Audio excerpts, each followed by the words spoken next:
चेहरे पर मौजूद गैर ज़रूरी बालों से निजात के लिए ख़वातीन क्या क्या जतन नहीं करती, फिर भी ये थोड़े ही दिनों में दोबारा नमूदार हो जाते हैं।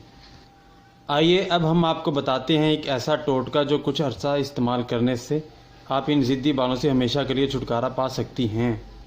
ये है एक मास्क जिसे स्क्रब के तौर पर भी इस्तेमाल किया जा सकता है। इसके लिए आपको चाहिए जिलाइन पाउडर 2 खाने के चम्मच, सफ़ेद चने का आटा 1 चाय का चम्मच, दूध 3 खाने के चम्मच, हल्दी 1 चुटकी, शहद 1 चाय का चम्मच।